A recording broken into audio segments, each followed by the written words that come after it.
Bana mtazamaji wa Uondo TV, nimeungana na Pablo kutokea nchini Morocco niweze kupiga naye swali, na swali kubwa ni mchezo wa finali raundi ya kwanza Simba Sports Club ambao wanakaribishwa na RS Berkane kutokea nchini Morocco.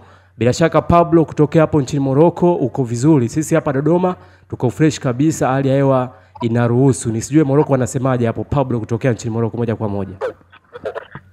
Asante sana. Hali ya Morocco ni nzuri na kuna ubaridi kidogo, lakini nimeona wachezaji kwa upande wao wameweza kuadapt, hata kwa changamoto sana kwa sisi wengine ambao tunatumia muda mwingi nje wa kuangalia mazoezi kufanya shughuli ndogo ndogo. Baridi imetukumba kwa wachezaji, utafiti wao sana inawasaidia wao kuwa na uzoefu na baadhi ya nchi za kaskazini kama hivi kuona ni kama.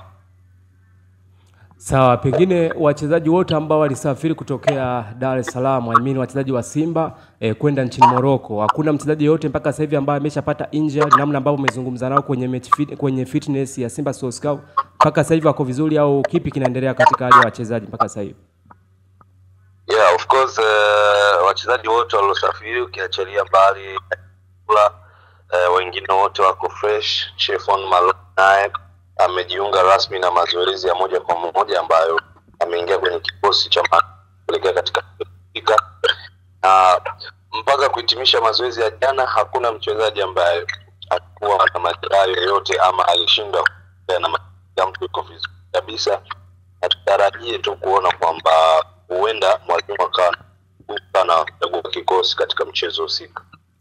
Okay, Pablo, wewe ni moja kati ya mtu ambaye upo hapo nchini Morocco, na wewe ni moja kati ya mtu ambaye unafahamu lugha ya Kiswahili, Kifaransa, lakini pia Kiingereza. Moja kati ya story ambayo nimeonekana kutembea kwenye mitandao ya kijamii, nazungumza na watu wengi lakini watu bado hawajapata majibu, ni namna ambavyo tumeona sakata la Elie Mpanzu kuzungumzwa kujiunga na klabu ya Dar es Salaam Africans, timu ya wananchi. Pengine wewe moja kati ya mtu ambaye upo karibu na Elie Mpanzu, umepata nafasi yoyote ya kuweza kuzungumza nao kulingana hiki kitu ambacho kinaendelea kwenye mitandao ya kijamii, au bado hujapata nafasi, namna ambavyo watu wanazungumza kwa kiasi kubwa? Of course, narudia hii ya mwisho. Elie Mpanzu ni mchezaji wa Simba Sports Club. Elie Mpanzu ana mkataba miaka 2 ambapo alisani mwaka uliopita mwezi wa 8 na alikuwa anasubiria dirisha dogo lifunguliwe mwezi Januari, ambapo so far tayari ameshautumikia mkataba wake kwa zaidi ya miaka 5, na kwa tunapozungumza sasa hivi kweli Yanga ilikuwa timu ya kwanza kabisa kutafuta Elie Mpanzu kabla hata kujiunga na Simba Sports Club, na hizi tetesi zinazosema kwamba Yanga amerudi mara pili wakimhitaji mchezaji ambaye yuko kwa mkopo si za kweli. Bado ni mchezaji halali wa Simba, na hata ikitokea anaondoka Simba basi utashuhudia kumuona katika mipaka Tanzania, kwa sababu ofa nyingi sana ambazo yeye mwenyewe anaangalia kama kioo kufanya vizuri.